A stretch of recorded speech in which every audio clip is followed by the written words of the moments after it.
This is real race talk from Texas. It's the Revved Up Sports Show. Here's Bobby Chaffee and Rodney Rodriguez.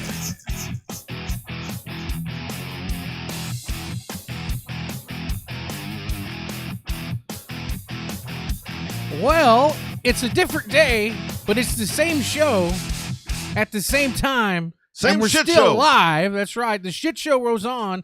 Happy Memorial Day weekend, everybody that had a nice race weekend out there. We are back live and in studio here in the beautiful metropolitan area known as Round Rock, just north of Austin, Texas. Digging. Showtime, Shitting Bobby and getting. Chaffee right here. The Iceman, Rodney Rodriguez, right back over there. Hello, guys. Hope you had a great weekend and hope you realized Memorial Day. We always talk about that so many times, and that's why we don't do the show on Monday for a lot of reasons. I mean, for one thing, folks are off, but the whole thing is with respect. We get to race, we get to do all this other stuff, but when it all comes down to it, it's about respecting those that gave the ultimate price, that are continuing to do whatever, and that's why we don't do a Monday show. I had a lot of folks that are like, "Hey, what time's the show?" I'm like, "Tomorrow," and they just don't seem to understand why. But that's why, because we respect the people that really count, the real heroes, as we like to say. Yeah, well, and then there was a race that everybody was going to watch that claims they wouldn't have watched. So Dirt race? Well, it got kind of muddy. In The certain Dirt 600? spots. Yeah, the Dirt 600 got a Yeah. little muddy in a few spots. Yeah. but- Well, I got to tell you one thing. For folks, and we got a great show. Thomas Hall Jr. coming up here in about 13 minutes. Jared Barber coming off a big win at CC, and then Matthew Day. We got a loaded. Stacked guest list that are going to be a part of this. And thank you all for being a part of this. RevvedUpSportsShow.com and the podcast available anywhere that you find your podcast and all that good shit. A lot of people ask, well, where's the podcast at? I'm like, wherever you're listening to all your favorite music and all this other stuff, type in Revved Up Sports Show, and I'll be damned, it's going to pop up right there. We are that cool, guys. We are that cool, my friends. We are everywhere. We were actually doing that before anybody else, just like doing this show before anybody else did. We have been doing this, and it's there. And all you have to do is click it, like it, subscribe it. It's all there. RevvedUpSportsShow.tv. Lots of different ways to catch this fun stuff. It really is. It's not very hard. Obviously, you can catch it live or if you're on a replay. That's what she said. Also, you can still come back and comment on the Facebook feed as it happens. Mm-hmm. We get messages 3 or 4 days later, people that were watching the feed and then came through and decided they wanted to make a comment about something we said. Feel more than welcome to do that. You're also more than welcome to send us a message. Revved Up, what is it? Revved Up Sports Show at gmail.com. That's right. Send us a message. If you've got a tip that you want, send us a message, the email, contact one of us on Facebook and or Twitter. Yep. At the show, you can do Revved Up Sports Talk there on Twitter if you got an idea for us. So we're open to lots of suggestions. If you know somebody that thinks that it's a good story, let us know. We'll see if we can get them on the air. That's right. And a good weekend it was to me. With all the local stuff. Obviously, we hone in on the local, with the show. But this is one of those weekends to where, for me, watching the Indianapolis 500 this weekend, we saw. That right there, and you want to talk about being flexible. They figured out a way, because in the past, you have found ways to where that race has kind of been a dud at the end, whether it be finishing under caution, whatever the case may have been. But they figured out a way to make that race good, and that race had everything. That race to me is just so freaking cool. For one thing, the race does not disappoint, because they're going to get out there, they're going to race each other's asses off. Never does. Never disappoints. Right? And they're going to get out there. They're just going to do what they do. You come down to the end of the race, you get a fantastic end. For folks that don't like the foreigners racing in the race, you get a dude from North Carolina that wins the race. 107th rendition right there. Did not disappoint. What a 500. I love the shit out of that entire race. One of my kids was home. Both kids are home for the summer. One was sitting there with me, and she was so honed into the race at the end of it. And she's like sitting on the edge of her seat, and she's like, this is really damn cool. And I said, yep, that's Indy. That's what they do right there. The problem is, and that's going to have the asterisk, is that we saw the same thing with Formula One trying to come with a green, white, checkered finish, just like NASCAR does. And it just didn't work for Formula One. But it kind of worked for Indy. Marcus Harrison had every right to be pissed off, to feel like that he got stolen one. But you know what? Everybody else had the same opportunities that they did. But here's the alternative. The race should have ended under caution. It would have ended under caution in the past. And that's where they went in, and they're like, doing different things right there to try to spice it up a little bit, because we have had these races in the past where they end under yellow. And NASCAR used to do that too.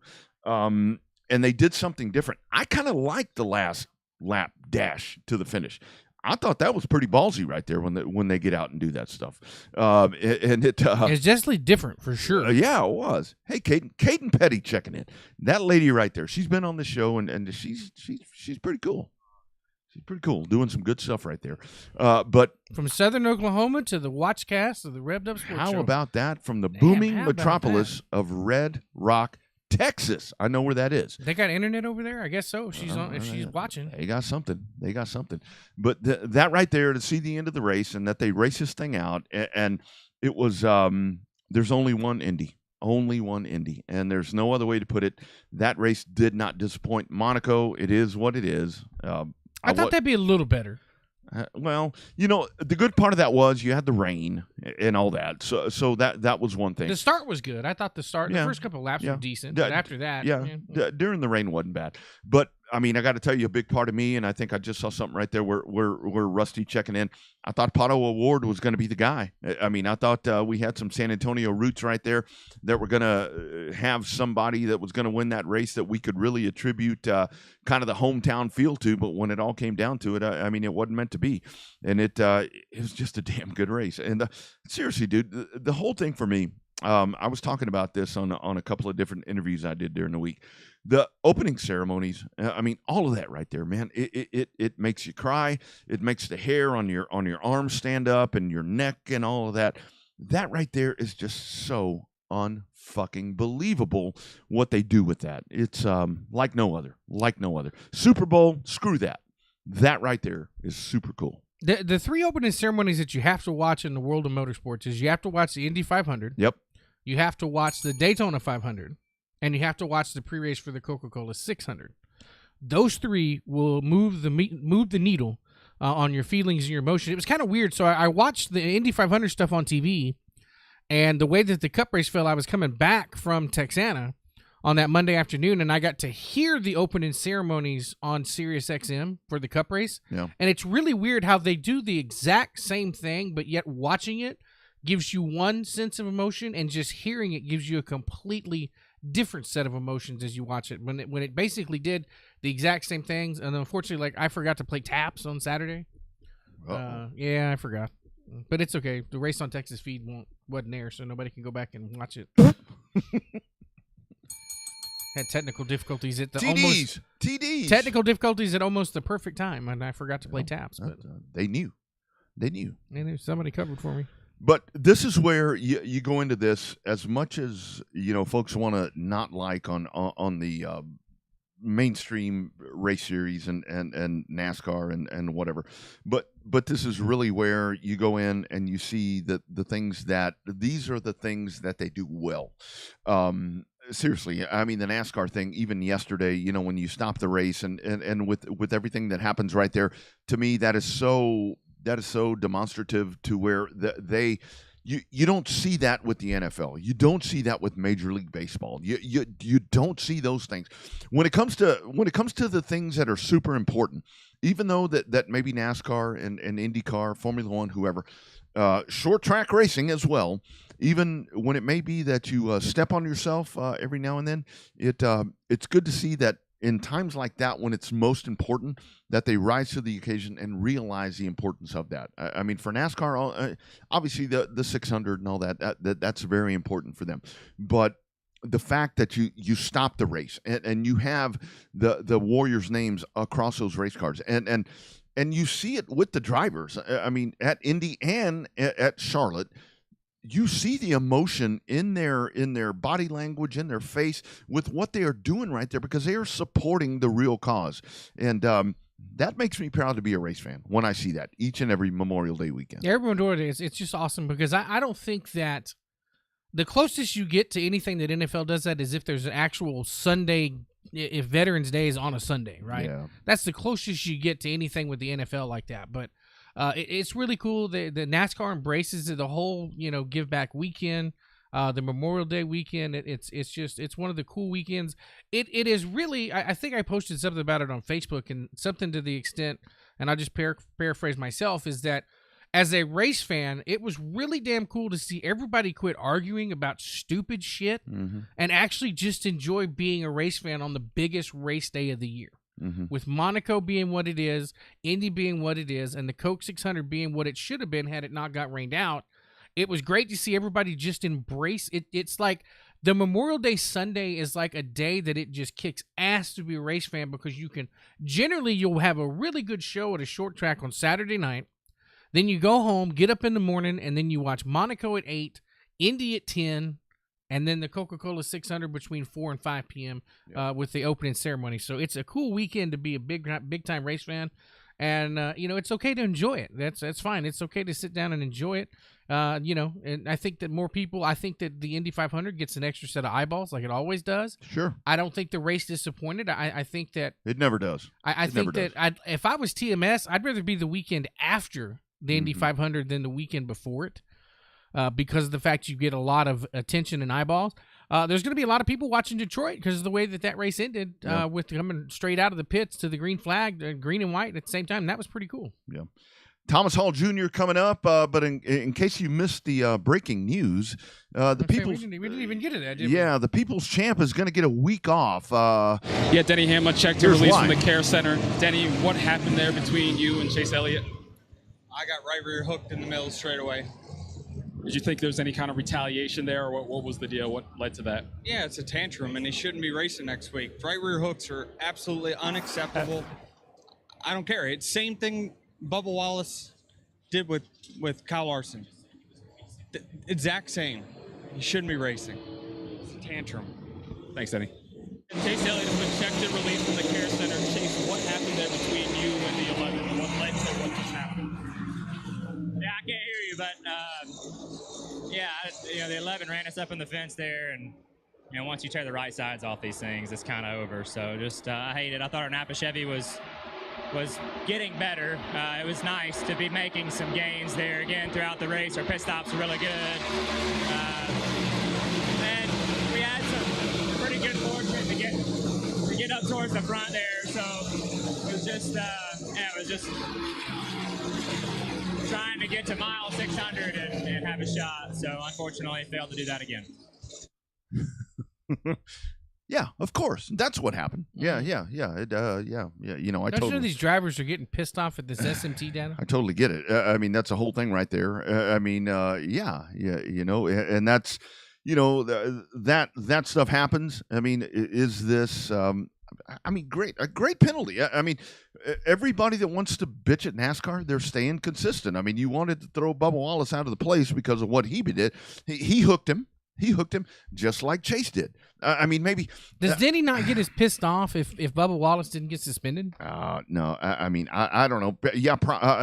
Yeah. Since that was his driver that got suspended, I think that's why he's so pissed off. That's the team owner coming out of him. But I think a lot of that for Denny Hamlin is, Denny Hamlin being the outspoken guy that he is. When we talk about wanting to be consistent about shit, it's like, okay, here we go. Here's a great example right here. We have to stay consistent. And to NASCAR, I was going to say they didn't wait till Tuesday, but they did. I guess today is Tuesday. Yeah, don't worry. It's been screwing me up all day. Yeah, last night was really screwy because I kept thinking it was Sunday. Right.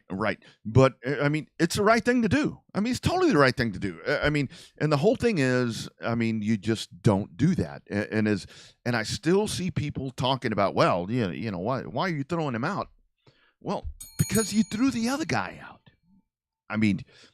You threw the other guy out. You have to stay consistent. And that's what people want with NASCAR, with your local track. That's what you want. Consistency. All the time on the show, people say you got to stay consistent. You can't make an exception just because he's the people's favorite and had a broke leg or whatever the problem was. You can't change that, in my opinion. But you know what, though? Do you know what the biggest silver lining is of this story? Yep, there's going to be a shitload of people watching next week. That's right. And Corey LaJoie is the silver lining of that story. Dude, that is great. That I'm surprised he didn't get the call to drive it earlier, right? But, I mean, Josh Berry is going to be in Portland, Oregon. The logistics of getting Josh Berry from Portland, Oregon to St. Louis is crazy. Yep. I wish that Corey LaJoie would have got the opportunity instead of Josh Berry to drive at least one or two races. But, I mean, that's a silver lining. The stacking of the pennies is almost paying off. It's a big damn deal. A big damn deal. One of those guys doing the right thing, and good for Corey. I mean, here's a chance. Here's his chance as they head to WWT coming up for the weekend. Let's go to the hotline for the first time tonight, talking about a stacked weekend. And we dive in right here, and we go to the stock cars. We go to the stock cars, and this is one of the guys where all the different races that I get to call around the state and around the region, this dude always right there in the stock cars, one of the front runners. It's Thomas Hall Jr. Thomas, how we doing, sir? Doing pretty good. Man, thanks for taking the time to dive into this thing, man. Break down your weekend, dude. Looked like you had a hell of a good time this weekend. We started pretty good at Grayson. I think we ended up 7th after a late fall of the back, and Boyd was really no better, 13th, and picked up at Kennedale with a second, was right there behind Shelby Williams with nothing to do with 2 laps to go, and then wrecked out at Hot. So Thomas, talk about the getting ready for that. I mean, that's a lot of races in a short period of time. Is that something that you guys did an extra day of nut and bolting that car, making sure they were all tight and torqued down right, or is that something you just did on a daily basis after each race to kind of recap and reset? I mean, talk about your preparation for racing that many races in such a short amount of time. For something like that, I mean, I go over the cars extra well and make sure everything's prepped. But yes, after each day, you go out early and basically like prepping for another week just in one day. And I mean, you make sure everything's right. You have to bring extra tires and parts, and I mean, it's tough, but doing it right is important. So yeah, a lot of work right there because that's a pounding that those cars take. So Thomas, obviously, right there, Thomas Hall Jr. Talk about your whole progression, your whole history, your family's history to where you've gotten to this point. Well, my dad started the racing thing when he was, I think, mid-20s or so. And I carried on from go-karts to mini sprints and jumped in stock cars for the 2021 season. And 3 years later, we're here. Love it. Trying our best to do good. Yes, sir. Dude, talk about running those little mini sprints. I don't think people understand how fast those little cars are. It's tight, close-quartered racing. You're buckled in there with that 600 mini sprint, some of them. And it's just like, boom, at such a young age, we see these young kids just muscle around these little mini sprints, and it's so cool. And unless you've been around it or seen them up close, you don't realize how much power and torque those little machines have. Yeah, so the A-class version of them will go as fast as modifieds, and most of the time faster, depending on the track. And it's a handful to drive one of those. I mean, it definitely is. It felt like a down step to get into a stock car. They go quite a bit slower, and you definitely feel safer with all the room you have in them. Yeah, I bet. So, Thomas, let's talk about these stock cars. I mean, to me, that, I always joke around, with Spillman, being the best class right there. And it really seems to me that these cars are the coolest cars of them all. I mean, the factory stocks, everything that we have these days. Talk about these stock cars. I mean, you get in these things, you got the rules all locked in place, but, dude, some of the best guys, including yourself, guys and women, sit out here and race these stock cars. That really seems to be where the fun is at right now. So with these, the rules are pretty regulated, but I think that's what brings out the best in the drivers. Is nobody has an edge over anybody because you can't sit there and make different things for these cars to get an edge. I mean, it definitely is a driver's car, being so regulated as they are, and it really is fun to drive them. I mean, there's not much else to them. That's right. So, Thomas, talk about Grayson County for a minute. That's a track we've been hearing more and more about. There for a while, it was all Southern Oklahoma Speedway with John Webb, which is deservedly so. That track's a beautiful facility. John's a great guy, runs a great show. But it seems like here lately, we've been getting a lot of news and a lot of buzz from Grayson County. They ran the dirt truck series up there this weekend with a double points race. Talk about that track itself. What's your vibe when you get up there? It's definitely it has a home track feel, even though we're 4 hours from there or something like that. But I mean, every week it seems like it has a glass-like slick surface that is very racy and very much a driver's track.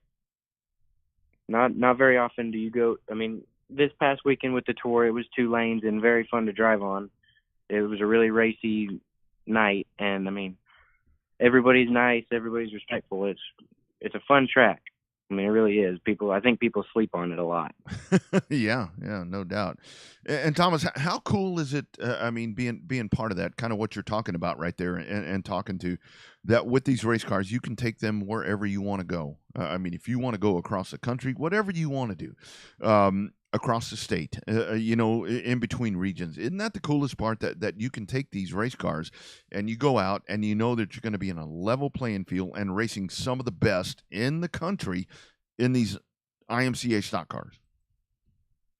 Yes, sir. So traveling with stock cars, I mean, with the exception of a gear change, you put it on any kind of track and you're going to have a good race.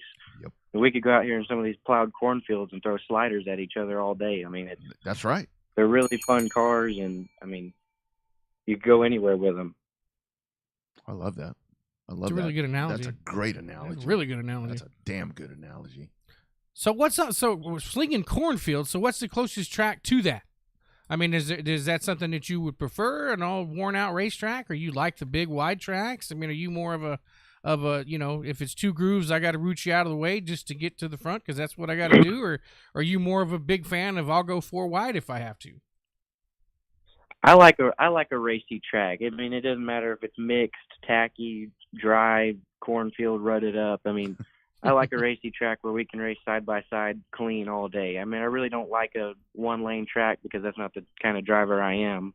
I like to race clean and not touch a whole lot, but I mean, it really just depends. I mean, I can blow somebody's doors off on a mixed track and go out to a rutted up track and it all be the same. I mean, like, whatever. Yeah. I mean, it really doesn't matter to me. I have fun on all of them. Yeah, no doubt. Isn't one of the coolest parts about this? I mean, because I watch you guys, when I'm at the track and you guys are out there, you guys, you lay them over on the side and race the way you race. But damn it, you guys have a lot of respect for each other. And I think that's super important these days because, people just seem to forget that part. But this class, this division, it seems to be a lot of respect, taking pride in your ride, it seems like, with you guys. So with the stock cars, they have the fenders. I mean, you can rub a little more than a modified or a sport mod, but I mean, we definitely have a lot of respect for others in the race on the track, and I mean in person too. But I feel like it's a sense of respect and don't tear his car up, he won't tear yours up, and I mean you can really put on a good show no matter rubbing or not. That's right. So, Thomas, talk about everybody kind of goes towards the factory stocks, right? Because those are the races that pay the most. They tend to have the biggest car count. Most recently, at most every racetrack, at least down, from Waco on down. In terms of that, so what made the stock car stand out for you versus the factory stocks? I know some people say they're kind of the same, except that the factory stock tires are a whole hell of a lot cheaper and stuff like that. So what was the decision for you and your race team to run the stock car versus the factory? So when coming out of mini sprints, it was my dad had run stock cars before we had ever thought about mini sprints, and that was a big deciding factor towards me. Is he got one towards the end of our mini sprint days, and it was the easier factor. But also, I mean, the class was a little bigger at that point, and there was a lot of bigger shows, a lot of more opportunities to run stock cars everywhere. Yeah. Yep. I mean, that's a big deal. I mean, that's a huge deal because it does seem like, to me, looking from the outside, obviously what Bobby's talking about there, with factory stocks around here, in this region, you get the big money races, but it does seem like to me, the stock car is the one from a regional and national perspective. It's bigger. I mean, factory's huge here, but not all around the country do we have that factory stock admiration that we see right around here. Yeah, I feel like the factory stocks have floated towards Louisiana and that region a little bit more than the northern regions with hobby stocks and all that. Yeah. That works. I mean, so hey, talk about your number real quick. We try to ask racers if they have a unique number. You got a 3-digit number. So what made you get a 3-digit number versus a traditional 2-digit number? There's got to be a story behind it, I'm assuming. It happened when I was little, but I think I just rung something off when my dad asked what number I wanted to be. I recall a few times he wanted me to change it like before it was permanent. I floated around a little bit. I think my first cart was like 25 or something, but I don't know. I guess it was something without trying not to be normal or whatever. That's awesome. That's awesome. So I know there's been times that I've called races, and it's Thomas Hall Jr. and Thomas Hall. What is that like when that happens? It's nothing. I mean, it's nothing really. Like Joe always refers to me as the fast Hall, and I feel like that's kind of where it plays out. I mean, the first stock car race I ever got in, I blew his doors off on the outside carrying the left front around his hood. So, I mean, there's nothing. Awesome. I was better than him in karts, mini sprints, you name it. Wow, the gauntlet has been fired. Good Lord. Oh, he's going to take you out at the next race. Just watch. I don't know. They'll probably have to wreck me when I come around to lap him. Man, good stuff here. Good stuff. Good. Family Feud coming up here. I feel like Steve Harvey for crying out loud. So in turn, I don't know, he's not even old enough to watch Family Feud. That's right. Yeah. In terms of the racing with your dad, obviously all joking aside about the faster haul or whatever like that. Is it a challenge for you? Like, do you look at it as that's my dad and I purposely want to blow his doors off? Or do you just look at him as like another competitor? I mean, there's got to be a little bit of respect there because he's your dad and he helps you work on the car and all that stuff. But I mean, how do you view him? Is he just another competitor or that's your dad and you've got to beat him? So there's some points where there is some points he has gotten better where it is a little more of a challenge to get around him because he'll find the line. Sometimes it's one lane at Abilene, and I see him as another competitor. I'll give him the bumper, but that only started this year. But I mean, there is the split-second decisions that we make going around the track. It does kind of pop up. Like I have to pass him a little bit cleaner and not take up all his space. That's awesome, dude. I love that. So what all the rest of the year, dude? I think that's a beautiful thing about these stock cars that you have options. You can race wherever you want to do. You have weekend shows like we just went through this weekend. Where's going to be the main places that we get to see you race that iStock or IMCA stock car? So for the future, we have pretty much Waco and Abilene. We'll be back to normal, but in July we have a race planned in Colorado, and nice. Soon we hope to make it to Boone for the Super Nationals. That might not be this year, but I mean we can go pretty much everywhere. Yeah. Good Waco, stuff. Abilene, and Kennedale and Grayson will be a few other options we have for rainouts and things. Yeah, definitely a good thing. Talk about the folks that put you on the racetrack, man. I know it's a family thing. We're kind of giving you shit there about Senior, but talk about everyone that makes this happen for you. So first off, my dad, Carrie, Brandon with HKC Fab, everyone that really makes this program go round. I mean, there's too many to name, but they're all out there. They know who they are. Yeah, I love it. Hey, talk more about this Colorado race. What part of Colorado is it going to be in? Callan, Colorado. I'm not too familiar with the place up there. We've been looking at a few tracks since last year, and we decided to make the haul up there for a Monday race and a few other things. Yeah. A vacation of sorts. Vacation, yeah. and towing your shit up there with you. That's always a good thing. That is always a good thing. Very good thing. Good stuff, Thomas Hall Jr. Congratulations on a good weekend, and man, you're just tearing it up, dude. I love the conversation, and hopefully we'll get to do it again soon, my friend. Keep tearing it up, buddy. Yes, sir. Thank you for having me. You bet. Take care. There he goes, Thomas Hall Jr. I love that little family rivalry there, huh? Family rivalry, and it is. I mean, I watch him. I've seen him at Waco and at Cotton Bowl, a couple of different other places, and I mean, he gets out there, he just drives the wheels off of it, and it that really goes back to what he's talking about right there, to where that is the joy when we talk about sanctioning and all this stuff. Where these stock cars, you can tow them anywhere around the country. He's talking about going to Colorado. I mean, you can tow those things around. Same tires, same motor rules, everything. You just get out there, you show up, and you get out there and race, and make a gear change. And that's I think that's really what a lot of race series aspire to do, is to have something like that. But dude, that right there is super cool. I love that. Well, I mean, I think it's the IMCA blessing and a curse, like we talked about before. A lot of people hate buying those IMCA stamp parts. Oh yeah. But they're worth it when you get to go anywhere in the country, and you get to try around, and you get to try and run, everywhere. So it becomes a blessing and a curse. I mean, a lot of people don't like it. We've talked to different promoters on it. You got your guys that are pro IMCA. You got your guys that are pro USRA. Yep. I think the USRA stuff is taking kind of a foothold there. Not so much Midwest, but definitely there in the Arklatex region with our buddy KR, and a lot of the tracks over there where USRA is more prevalent. I think down here it's going to take a little bit of time for USRA to.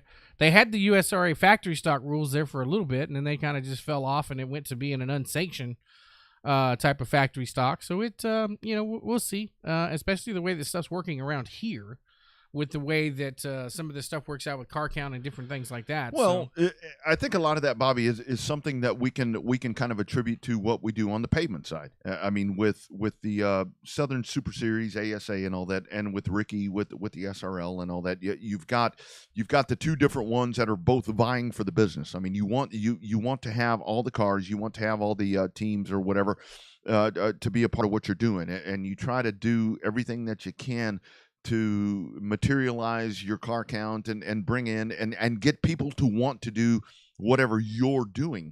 And I really wish that, talking about with USRA and IMCA and with Southern Super Series, ASA, and SRL, I really wish that they could all figure out a way to get on the same page. But that's when we get back to the old business thing, to where it's all about the money. It's all about the, having the customers and doing all this. And that's, I think that's where we all kind of lose out, because I think a lot of times that's where you have to have guys split on what they're going to do. I mean, I think back to the Mobile race that we did, in April, where it was going to be a situation to where, do you go to Cordele? Do you go to Mobile? What are you going to do? You're going to split everything. Luckily, it worked out to where one of those races, the weather didn't work out, and then hell, you shut a racetrack down. but I think, man, that's the tricky part, and it's playing cordial is one thing, but it's I just don't get it. It's tough, man. It's tough. No, there's only so many race cars. It's like there's two things that are hard to come by in racing: race dates and race cars, race drivers, if you will. When you have a condensed, when you have everybody trying to do the same thing, we see it a lot in South Texas between Cotton Bowl and Texana and Corpus and I-37. There's only so many cars to go around. There's only so many racers to go around because nobody's traveling anymore. That's right. Nobody's hardly traveling. I mean, there are a few. You could probably count them out with a hand, the number of guys that travel a lot. But you see it. Everything's turning into its own ecosystem now. But it's the same thing with the super late models. I mean, they're vying for the exact same cars.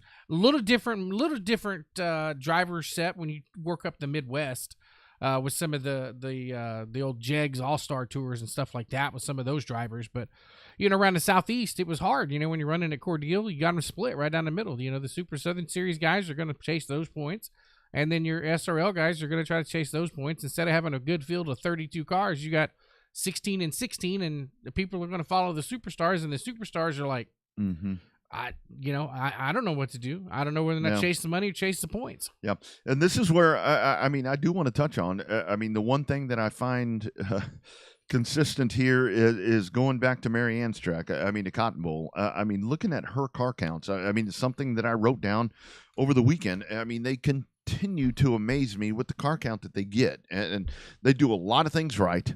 I mean, it's a very fan friendly, racer friendly, whatever racetrack that they do there, and that's what she has always done. That's what she's always done, but it's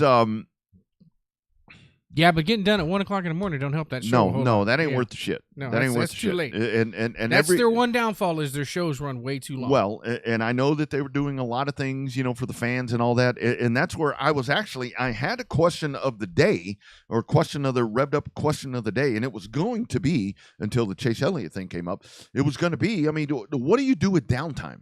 I mean, because I've been to racetracks all around the country to where you sit there and I mean, at times you're sitting on your hands and it's like, and it sucks because I've been on the backside of this to where you're sitting there trying to coordinate this stuff and nothing's happening and you feel helpless. But I mean, you can't. I mean, no, 1 o'clock that doesn't work anymore. It doesn't. It doesn't. For a casual fan, no. For a casual fan, no. Your hardcore fans are going to stay, but I mean, even your casual viewer. I mean, they were the last one. They were the last ones running. I turned that shit off. I left Edna. I turned it off. I left Edna and did a little bit of BSing in the pits and some, hanging out, had a beer or two, went back to the camper 5 miles away from the racetrack, flipped on Race on Texas, and there were still 3 races to go, and that was at like midnight. Mm-hmm. And Waco's done that in the past to where it's like dragging along, and I'm like, come on! I mean, what are we doing here? And I get it. The race fans, the people that are there, it's like, oh man, I love this, but I've been a race fan forever. I don't love that. I mean, at some point, it gets to be too much. It's too much. I've said it for so long, Bobby. If I want to sit at the racetrack till 4 a.m.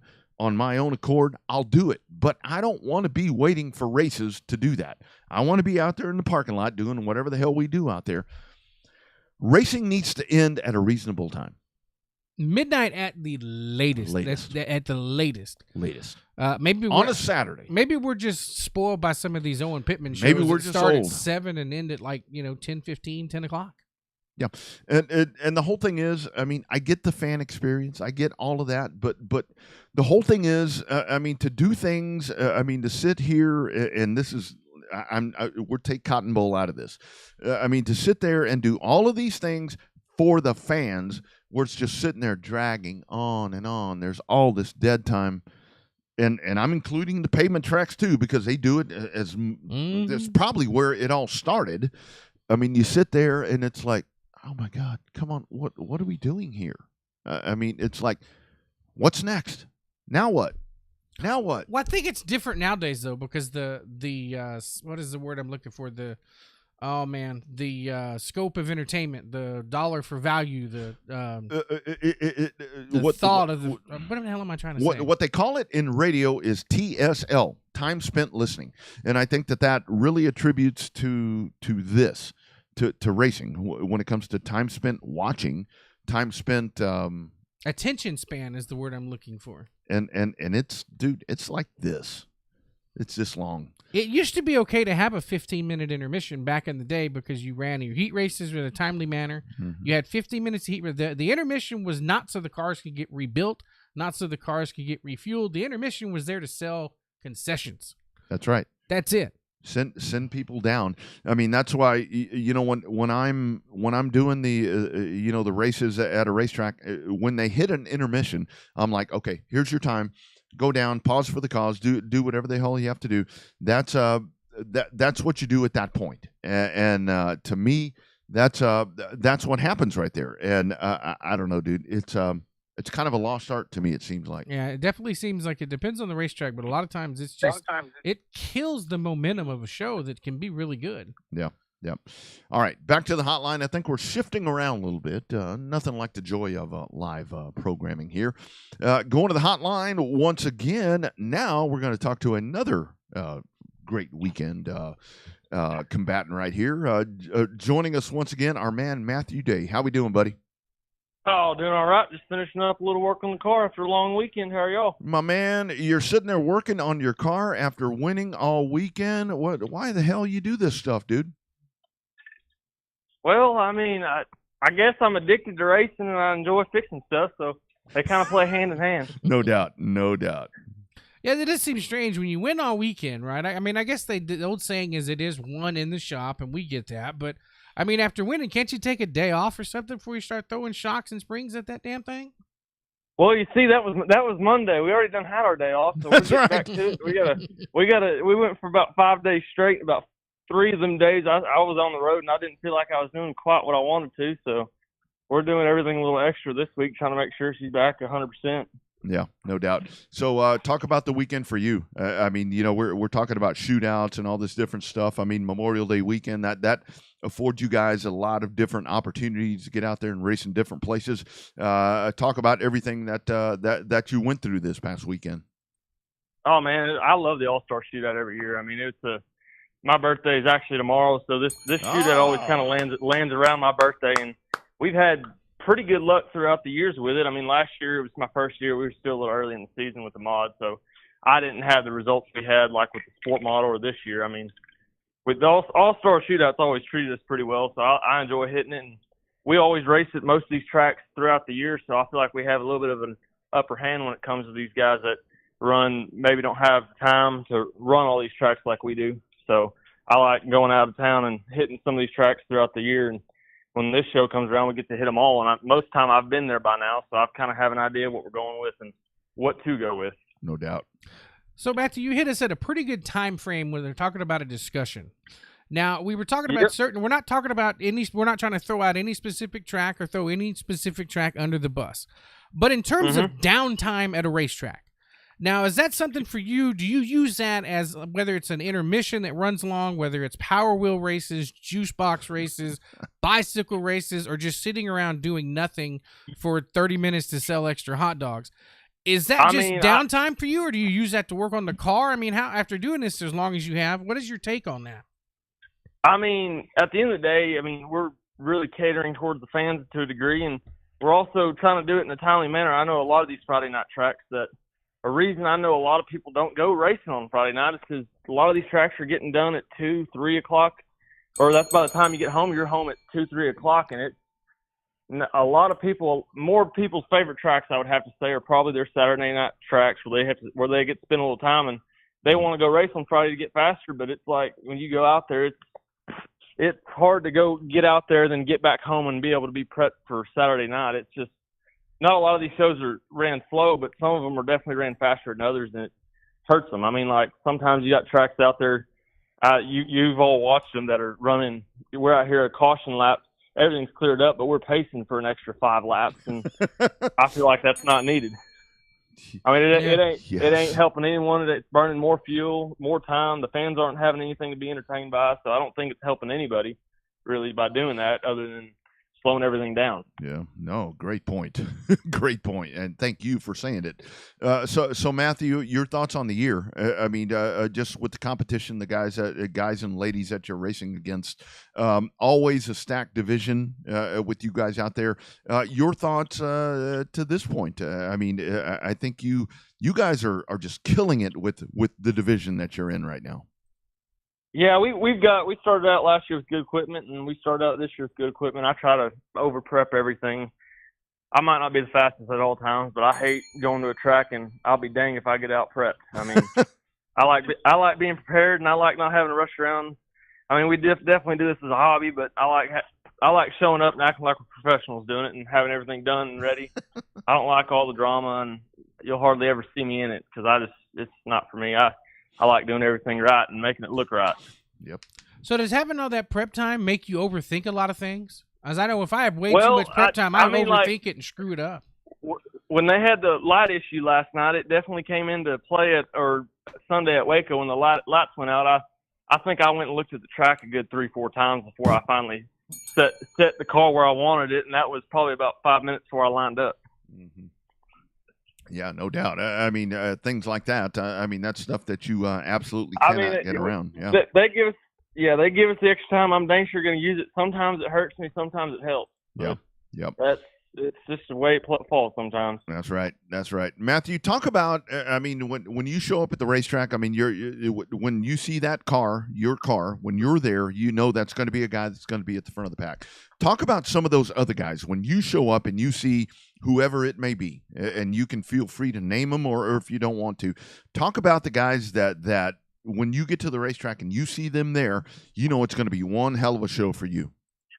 I mean, there's cars every night. I've been one of the things got pounded into me. I used to worry about it a lot. I'd show up to a track and I'd see where I line up and I'd look who's in my heat race. But we're getting to the point where I've got enough confidence. I know the car's good and I know what it's going to do. Knowing who's in my heat race or feature ain't really going to change what I do. It's just I'm going to have to get up on the wheel and get there as fast as I can. I try not to pay attention because then I might try to start thinking about different stuff. But there's definitely this year more than any, it feels like there's a lot of cars out there modified wise that can win a race on any night, but I try not to look at it or pay attention because it might cause me to do something else. I just try to run my show, and if I got a winning car, we'll see if we can get it there. I love it. I guess that is one way to think about it. I'd be sitting there overthinking it and screwing it all up. But I mean, I did that for years when I was younger. I started out way young, as y'all know. But I mean, I'd look, oh man, he's in my heat race. I don't know if I got this. I mean, you start stocking yourself out before you even done it, and it's like we went a while back. We went up to run a few at USMTS shows. We were running against freaking Joe Duvall. I mean, you had all them big names up there, and I'm like, we get back, I'm like, man, this is relaxing. We came from Iowa, went up Super Nationals, then went to USMTS few races, and came home. It felt slow just because you weren't racing against the big names you see on TV and watch. Yeah, it gets relaxing after a while, but you can never relax even at this level racing either. I mean, there's always someone out there who'll give you a run for your money no matter where you're at. That's right. Yeah, that's the one thing. You may show up and a local hero gets out there and he's going to whip your ass. I mean, it's kind of one of those things. I mean, you're not wrong. I always liked it like Ardmore. I mean, I like it a lot when that's one of my favorite tracks. And you go up north and it's hard to compete with them guys up north. Cause, I mean, that's their home track and they race 5 days a week. I mean, not that these guys down here are any slouches by any means, but you go out of town to a environment like that race that much, it's hard to do what you want and win right off the bat. So I always enjoy when I see a few of them guys come down here because we got home field advantage for once. That's right. So Matthew, does it really make the program better to race all the damn time, like 4 or 5 times a week? I mean, is it more wear and tear on equipment, or does it really make you better with a bigger notebook? I mean, the way I've looked at it, once you get a car dialed in, you can feel like it, but like at Ardmore, I ran my old car that I ran all last year with. I mean, that car, I ran everywhere last year with it. It ran Boone, it ran everything. And I got it to where I felt at Ardmore it was hard to beat. I mean, it was consistent. It was pretty well the same car every night, but we got a new car beginning of this year. And it won, I want to say at Kennedale beginning of this year, but up until that point, it only had one win under its belt, and we just ran it for 4 days straight.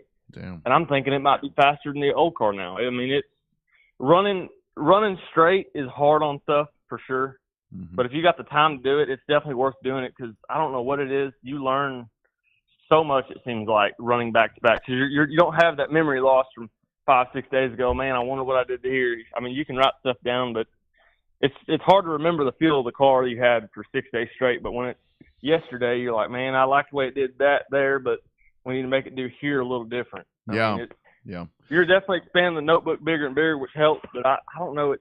You run 4 or 5 days straight anywhere, I think you'll get faster. Dude, that's a great point. I was telling somebody yesterday, as a matter of fact, when I raced on asphalt and I took a month off, by the time I got back in the car, I was horrible because I hadn't been behind the wheel in so long.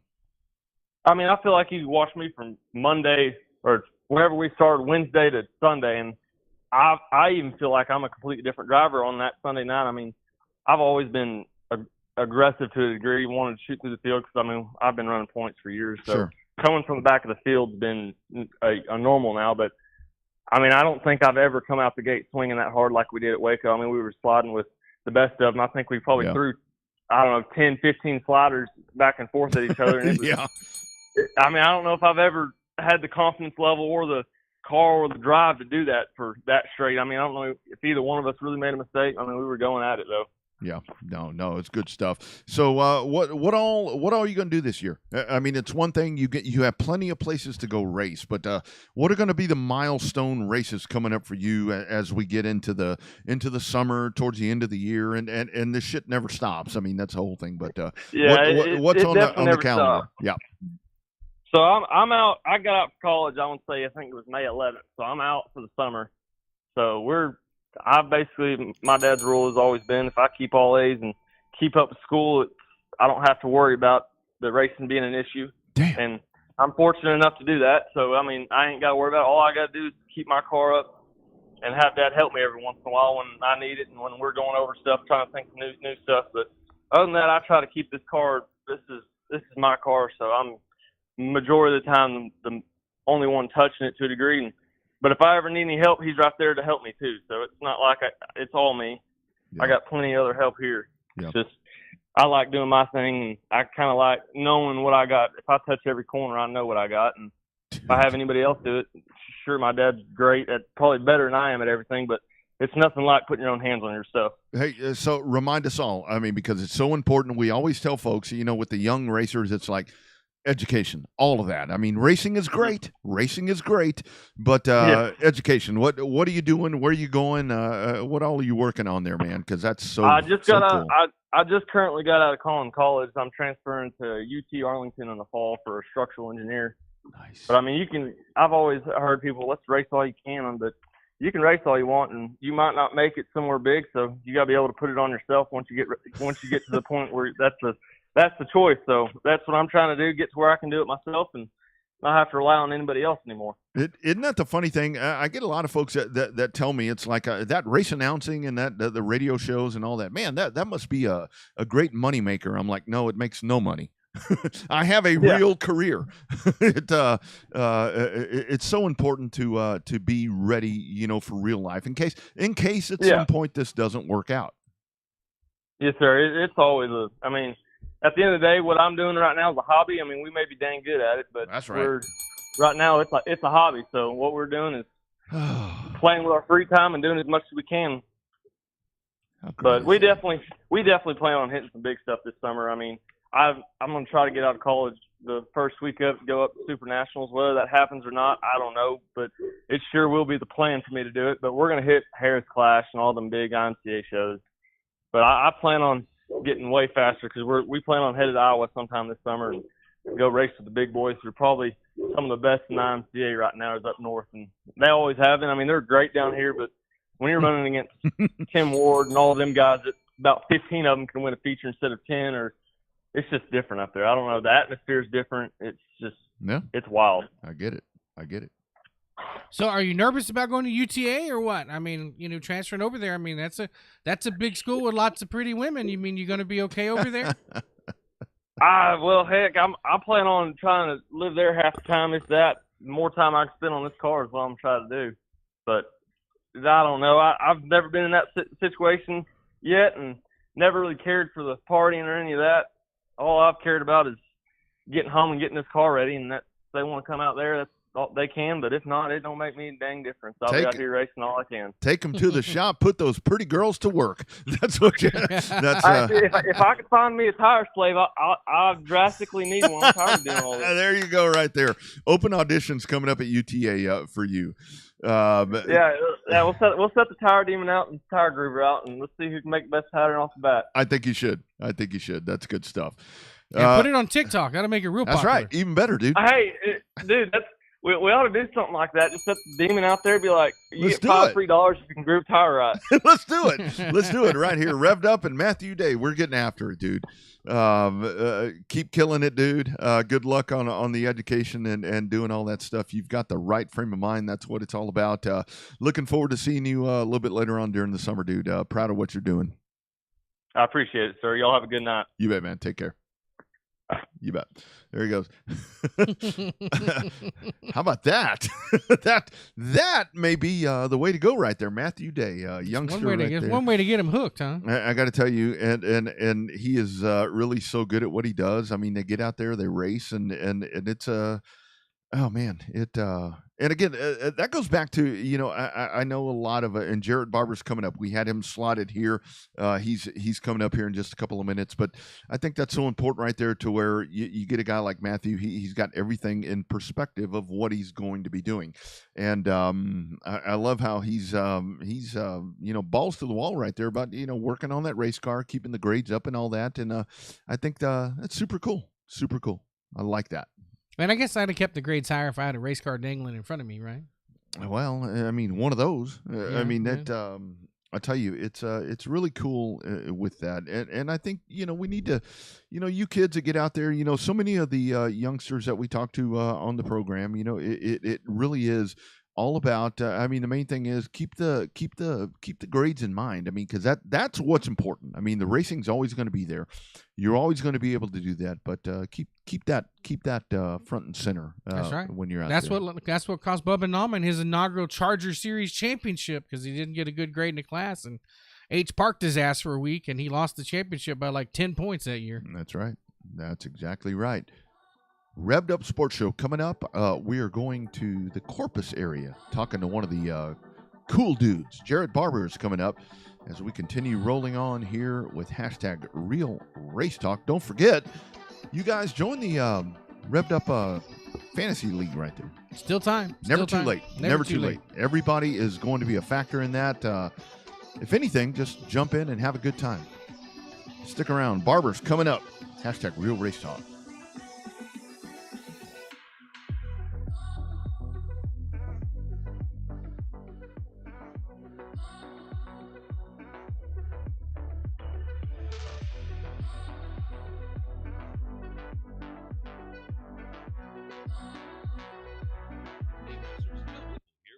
Up Sports Show. For the past year, you've heard us talking about our partners over at Generation Race Cars. I'm proud to say they're back again this year, and they're off to a great start. Generation Race Cars, located in Springtown, Texas, continues to offer new chassis body combos all the way to turnkey sport mods and limited modifieds. All cars are built the same as you've seen in Victory Lane with drivers like Alex Hickam, Jeff Shepard, and Dean Abbey. All customers are valued and treated equally, so why not join the winning team? Justin Long is committed to giving each and every customer the time they deserve, along with a commitment to bring quality into every build. If you're ready to join the team, give the guys over at Generation Race Cars a call today at 817-528-2947. You put a lot into your racing program, so why not take it to Victory Lane with Team GRC?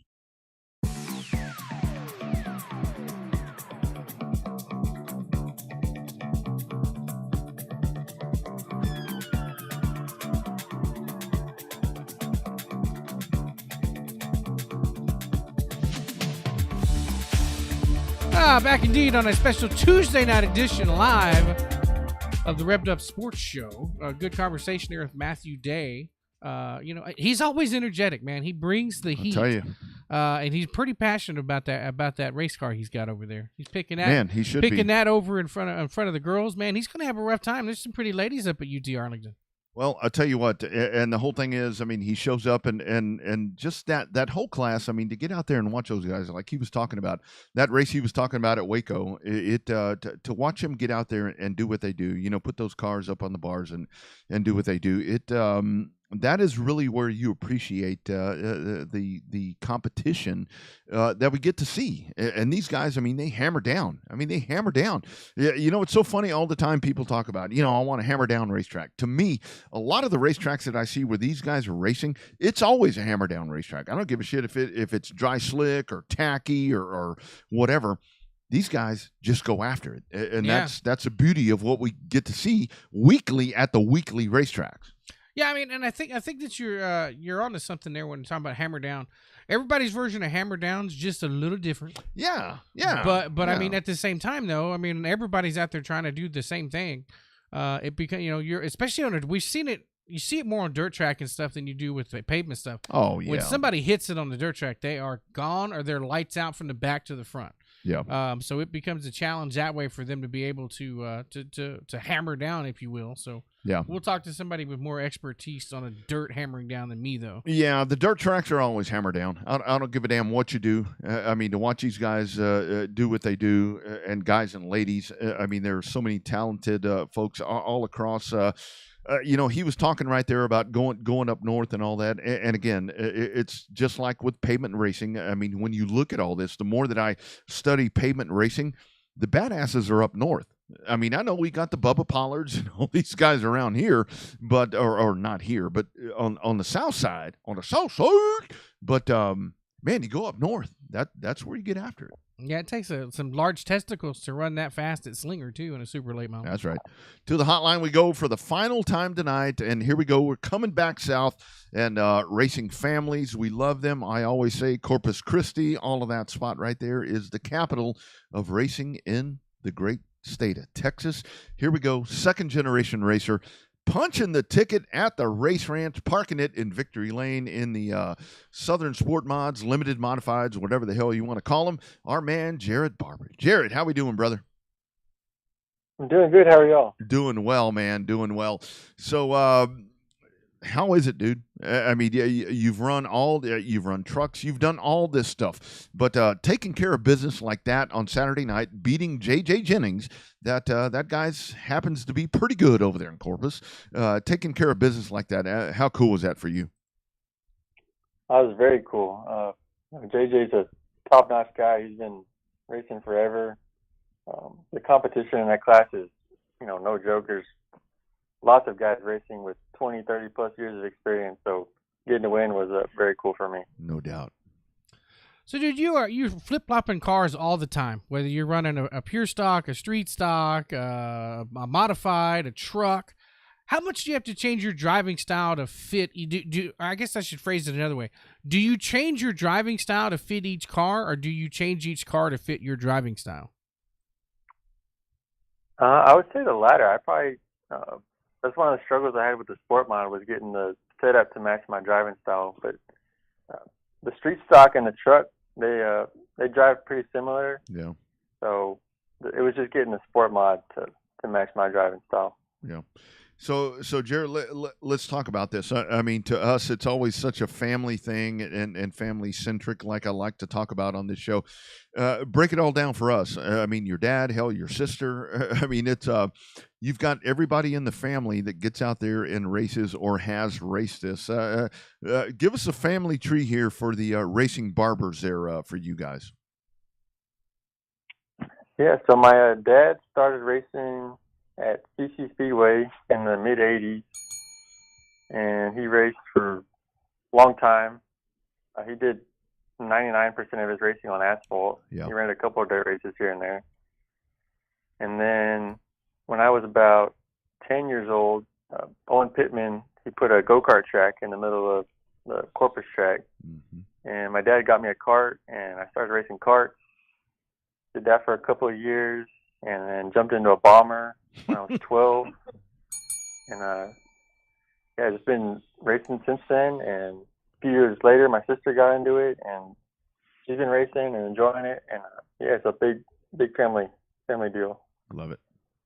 All right, so the question has to get asked. Obviously, we'll ask the hard questions first and early. Which one of the racing barbers is the best one? Is your old man the best? Is your sister the best? Or you think you're the best of the barbers? I might just say I'm the best. Jeannie's gonna be mad. I can see it coming already. I can see it coming already.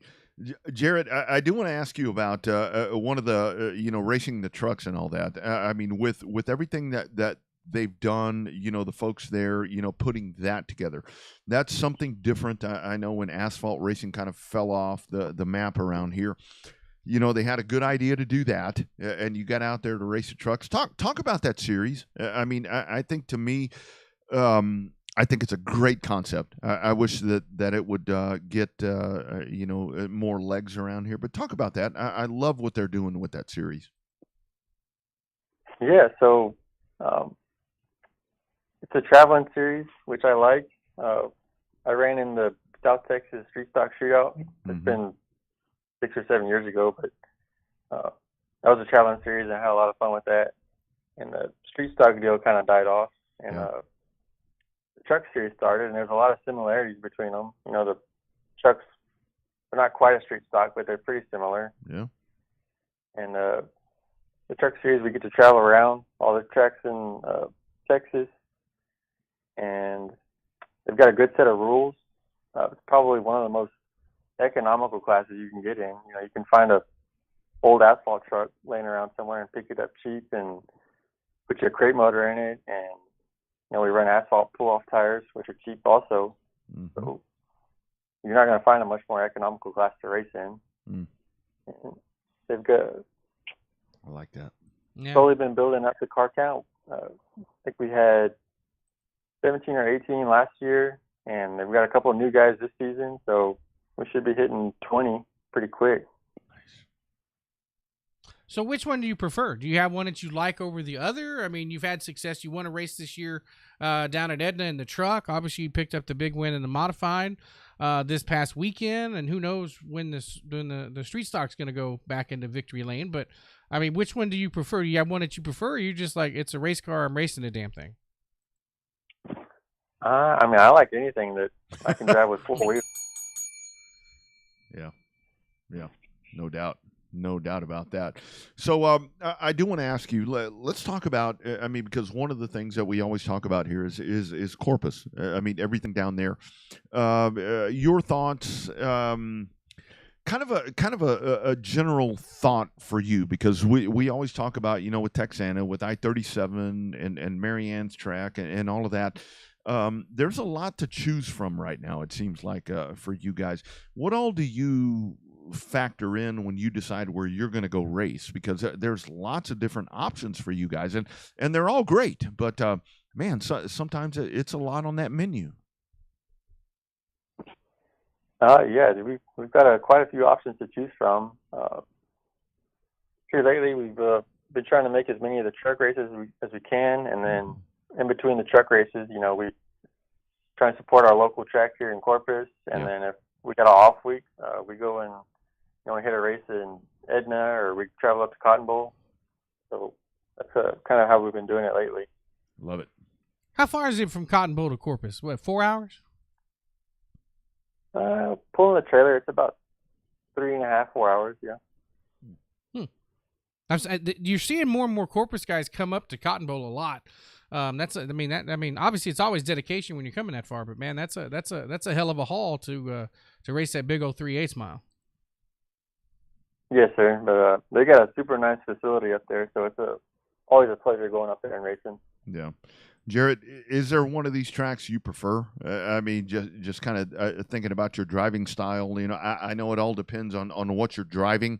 You know, I would think there with the mod, you know, it's one of those things to where you can get out there and you're hammer down and doing whatever with the truck. You have to, you know, freestyle that thing, momentum, all about that. Is there one of these racetracks that you prefer? If you could race every damn day, that you would pick one of these places? That's a hard question there. Oh shit. Journalism 101. Hard questions. Right, yeah. Right. Yeah. I mean, my driving style kind of suits a slower, slicker track. I've always been good on that kind of track. That's what I figured. Yep. Yeah. Probably Edna kind of suits my driving style the best. But I enjoy racing at all the tracks. Isn't that the thing? I think with Edna, and I'm glad you mentioned that, because I'm getting a racer on the 24th in a stock car again. I think to me, Edna, that's just a racy racetrack, isn't it? I mean, you get out there, and depending what the track does, it's always well, you know, prepared and all that. But that's one of those racetracks. You just get out there and you just drive the wheels off that, whatever you're driving. Yes, sir. Owen and his crew always do a great job prepping the track, and you've always got multiple lines to choose from. And by feature time, usually it's a smooth and slick, which is what I like. So It's always a good time there. Yep. So the next question is, when's your old man going to race again, and when's your sister going to race again?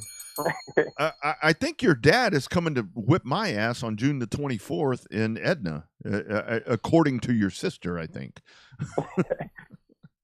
Yes, sir. He's getting pure stock all dialed in to come trade some paint with you in Edna. Great. All right. I'm gonna have something. I'm gonna have something fun to talk about then. Great. Jenny should be racing too, so you'll have two barbers to deal with. Who is? Jenny. Oh, great. Okay. Well, in the pure stocks, you gonna run a pure stock too? I believe so. Yes, sir. Oh boy. Well, hell, I was hoping for a top 3, but I suddenly, last check, I'm back to 11th. So, isn't that a cool thing right there that we get to do that? I mean, for all of us to get out there and just have a good time. I mean, I think that's going to be a fun night. So, what are you going to race that night? What are you going to be driving out there that night? I should have my sport mod there.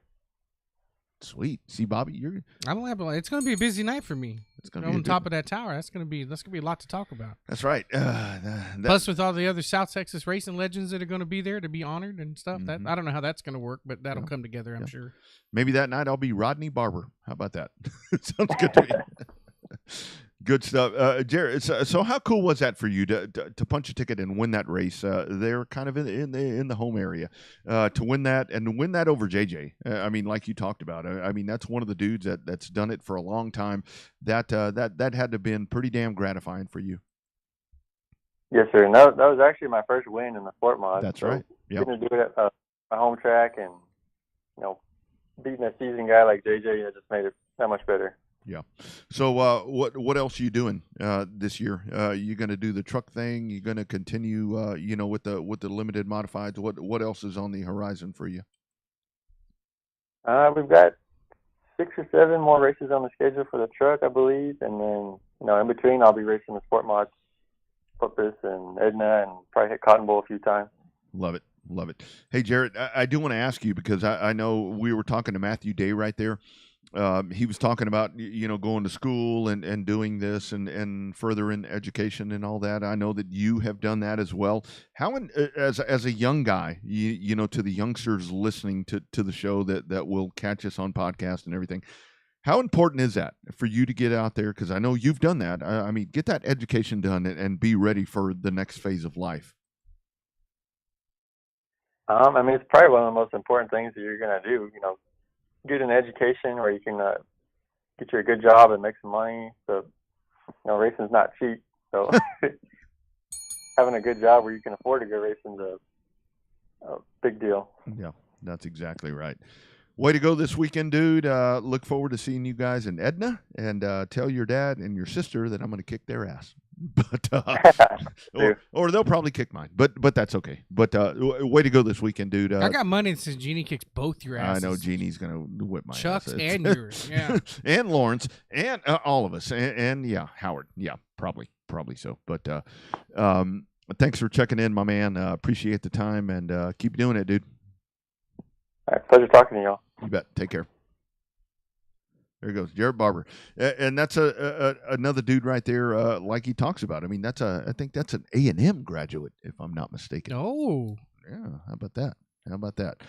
Good stuff right there for him to win that, and I do want to give a big shout out right there because when he won that race over JJ, I missed that at the end of the night over the weekend. But Michael Jennings checked in. He's like, you need to talk to Jared, and I've reached out to Jared a couple of different times. Schedules are tough, but that for him, I mean, how great is that? I mean that's Corpus Christi racing, and good for him. I mean that was a hell of a race. I don't know if you saw that. That was really cool. That was it was a hell of a finish. It was. I mean, it was good racing. Race Ranch put on a really good show there Sunday night. So. Yeah, they did. You guys, your thoughts on Texana? I mean, looked like a good night there as well. With all of that, looked like a good time.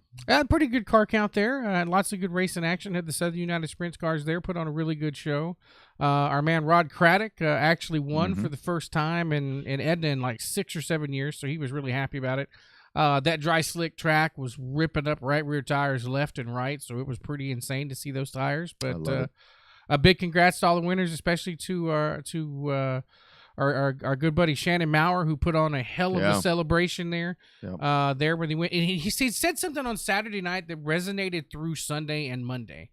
Because what he said in the Victory Lane interview, when I talked about how cool it was to see him, do the burnouts and then do the donuts and all that stuff, he said it's okay to celebrate a win, and he's surprised when people just park it and don't do anything. Sure, the donuts kind of tear up tires, and yes, the burnouts will, supposed to hurt a motor and stuff like that. But like he said, it's okay to get up and celebrate a win when you win one of these, because winning these races are pretty damn hard at any level. It's a hell of a lot harder. I mean, that's a whole thing. And that's why I always went back to, you know, when racetracks stopped doing the heat races and all that. I mean, my whole thing, you know, when I was kind of not on the management side, but had, you know, stuff to say about how the tracks operated, I'm like, you never know with somebody. They may win a heat race. That's the only race they're going to win.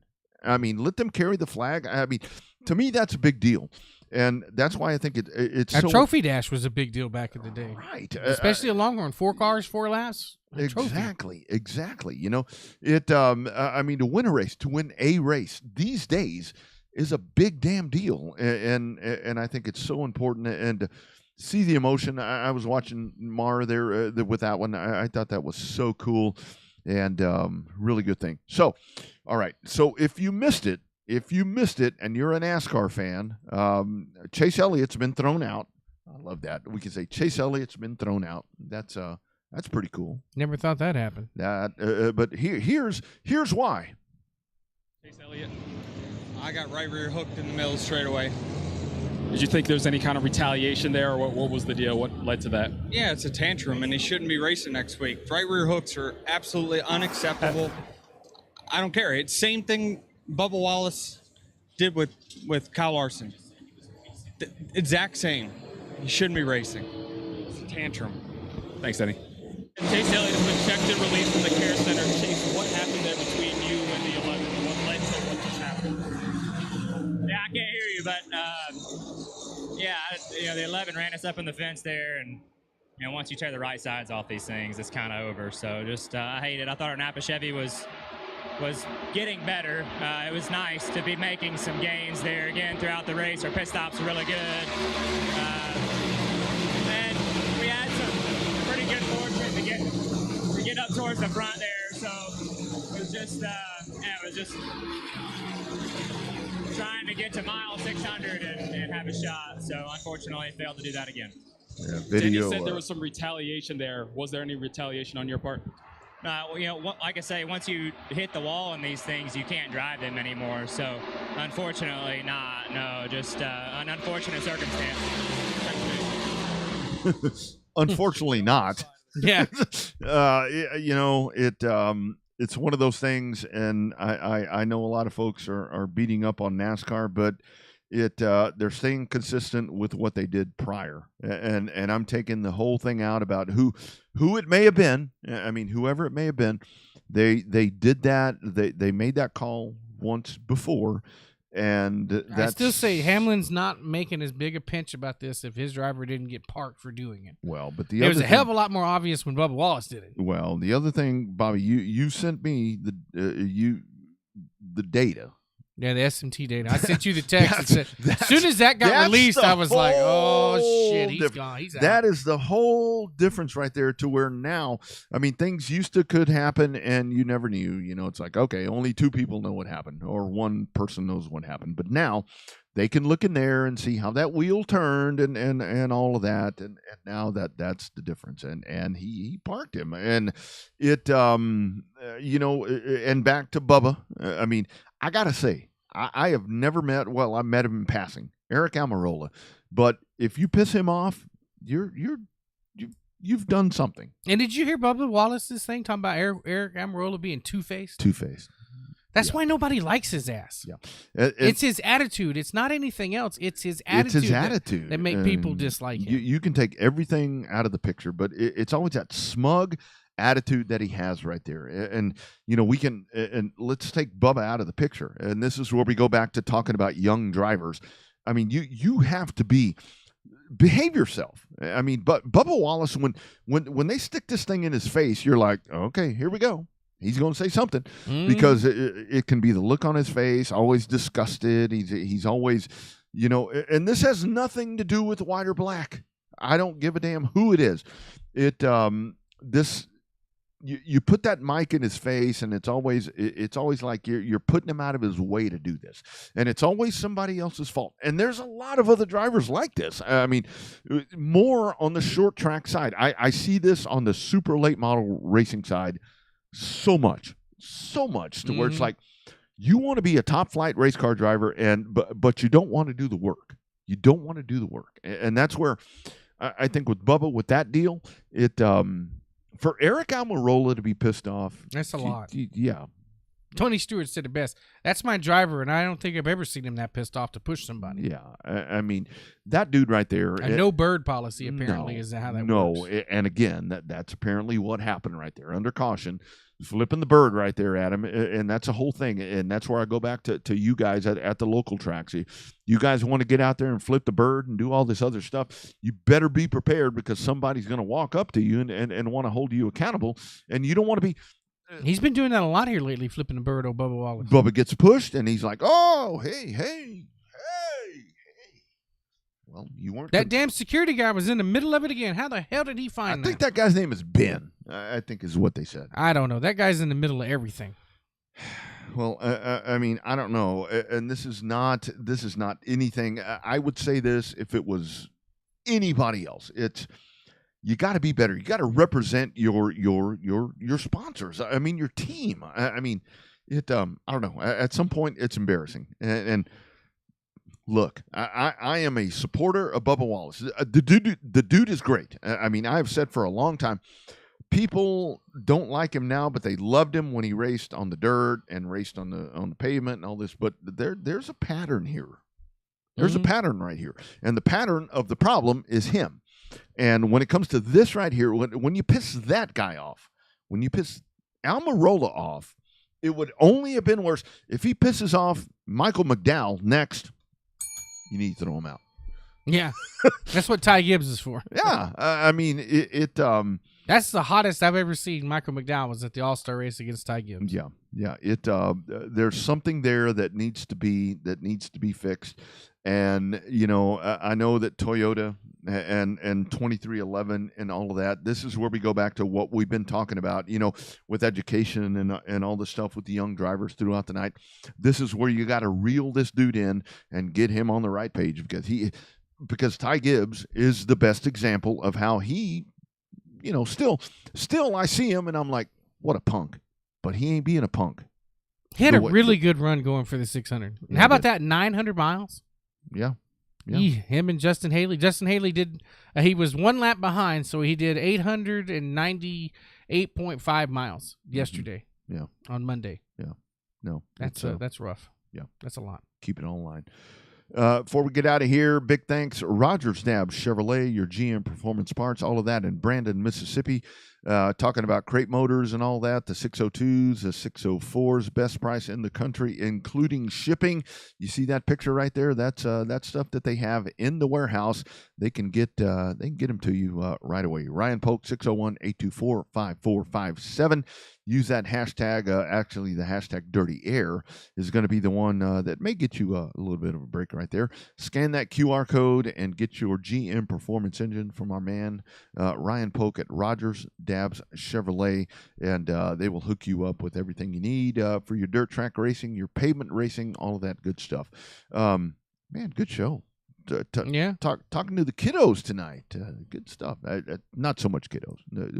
We've talked to younger. We talked to way younger, but yes. Yeah. So your thoughts? I do want to go back to this whole with Monaco, Indianapolis, everything. I think the Indy 500 once again stole the show. To me, that was some of the most fascinating. It did not disappoint at any point. I mean, that's where, to me, the Indy 500 is different because you get to lap, 105 of 200, and it's still good. I mean, you get to some of these races, to me, the rain there at Monaco, I was like, okay, well, that helped. And then the 600 was better than it has been in the past. The last two 600s have been barn burners. Indy, yeah, they did. But Indy did not disappoint at any point. There's always something happening right there. And I think that's where we go back to, and we can talk about this more on Saturday. Indy needs to be on the ovals more. Easily on the ovals more. Mm-hmm. Yeah, good stuff. Really good stuff.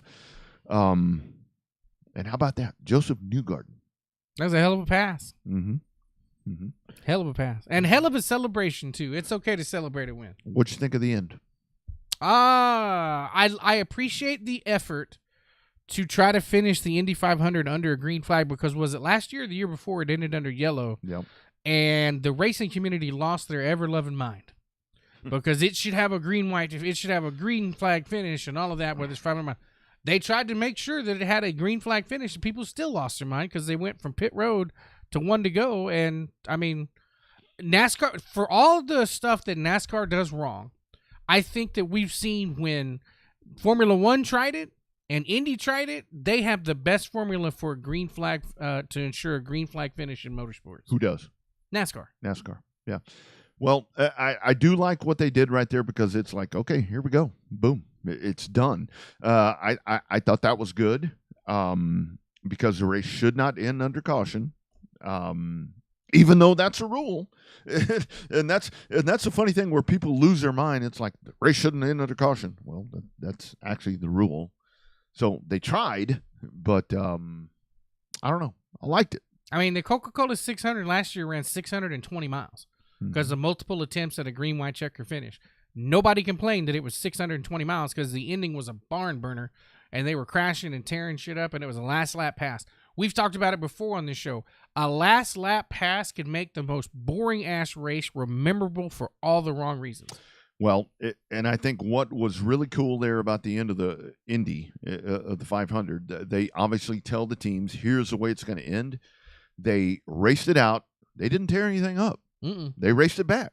I mean, they raced it back and good. I mean, whatever. I mean, it just a hell of a good race. Hell of a good race. Monaco, and this is where I talk to NASCAR fans. When you guys want to have the races the way we used to have them back in the day, like we talk about, that fucking dude won by 26 seconds, wasn't it? But at Monaco? Yeah. Oh, I don't remember. It was by a huge margin. Yeah.